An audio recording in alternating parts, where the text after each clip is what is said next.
महाशिवरात्रि का आध्यात्मिक महत्व। भारत के लोग भगवान शिव को मुक्तेश्वर और पाप कटेश्वर मानते हैं।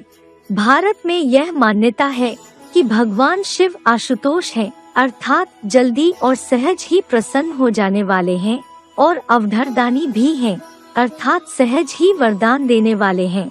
इसी भावना को लेकर वे शिव पर जल चढ़ाते और उनकी पूजा करते हैं।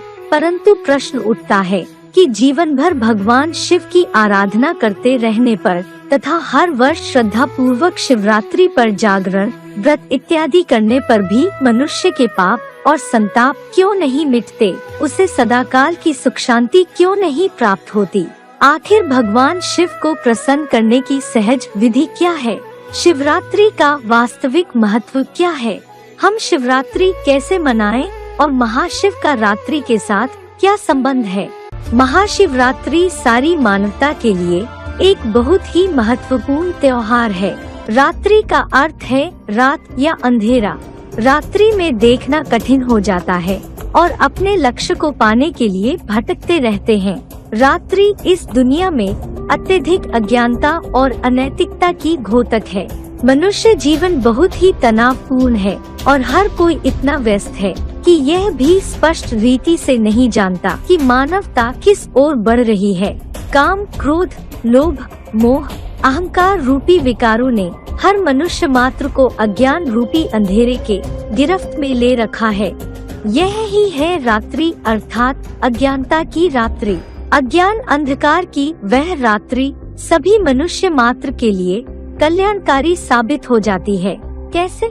गीता के कथनानुसार यदा यदा ही धर्मस्य, गीता के चौथे अध्याय का 7वां श्लोक, अर्थात जब जब होए धर्म की ग्लानि, बढ़े असुर अधम अभिमानी, तब तब लेत प्रभु मानुष शरीरा।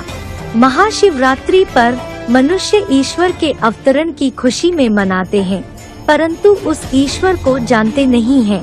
उसका तो तुरीय जन्म है। हम मनुष्य आत्माओं की तरह वो जन्म नहीं लेता है जिसके लिए गीता में आया है। प्रवेष्टुम, गीता के 11वें अध्याय का 54वां श्लोक, मैं प्रवेश करने योग्य हूँ। प्रवेशनीय अर्थात दिव्य जन्म लेता हूँ। भगवान सर्वव्यापी नहीं है, एक व्यापी होकर के आता है। उसे एक व्यापी की यादगार है शिव शंकर भोलेनाथ। वो शिव निराकार ज्योति बिंदु, जो जन्म मरण के चक्र से न्यारी रहने वाली बिंदु आत्मा है, वो शंकर में आके प्रवेश करती है और किसी देवता में मुकर्रर रूप से प्रवेश नहीं करती। इसलिए 33 करोड़ देवताओं के बीच में सिर्फ एक शंकर देवता ही है जिसका नाम शिव के साथ जोड़ा जाता है, और किसी भी देवता का नाम शिव के साथ नहीं जोड़ा जाता।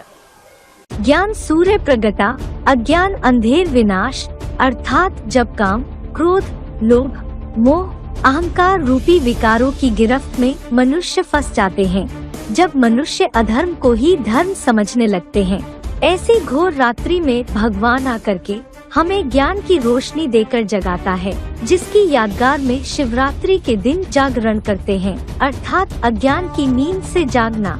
महाशिवरात्रि के दिन खास 3 पत्तों वाले बेलपत्र का महत्व होता है, जिसे भगवान शिव पर चढ़ाया जाता है।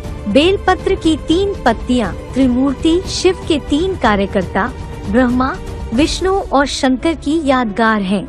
इन 33 कोटि देवताओं में सर्वोच्च 3 मूर्तियों द्वारा भगवान शिव प्रैक्टिकल में विश्व कल्याण हेतु कार्य कराते हैं, अर्थात ब्रह्मा द्वारा दैवी दुनिया की स्थापना, शंकर द्वारा पुरानी आसुरी दुनिया का विनाश और विष्णु द्वारा दैवी दुनिया की पालना। इस दिन मनुष्य उपवास करते हैं। उप माना नजदीक, वास माना बैठना, अर्थात प्रेम और श्रद्धा पूर्वक भगवान के निकट होना ही वास्तविक उपवास है। भक्ति मार्ग में तो हम एक दिन उपवास कर लेते हैं, अर्थात एक दिन प्रेम से भक्ति पूजा पाठ कर उनके निकट रहते हैं, जिससे मन को कुछ क्षणों के लिए शांति की प्राप्ति हो जाती है। यदि हम साकार में आए हुए भगवान के वास्तविक स्वरूप को जान लेते हैं तो सदाकाल भगवान के निकट रहकर अखूट सुख शांति की प्राप्ति कर सकेंगे। शंकर को ही शांति देवा कहा जाता है, जिसके द्वारा सारी दुनिया में शांति स्थापन हो जाती है। वही इस सृष्टि का प्रथम पुरुष है, जिसे गीता में कहा है, त्वम आदि देवः पुरुषः पुराणः।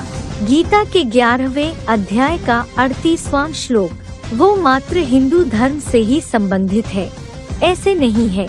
उसका गायन और मान्यता हर धर्म में है। मुसलमानों में आदम, क्रिश्चियन में एडम और जैनियों में आदिनाथ के रूप में जाना जाता है। शिव शंकर भोलेनाथ के अवतरण की यादगार में ही आज हम सब महाशिवरात्रि मनाते हैं। शिव प्लस शंकर भोलेनाथ के अवतरण को जानने के लिए संपर्क करें। ओम शांति।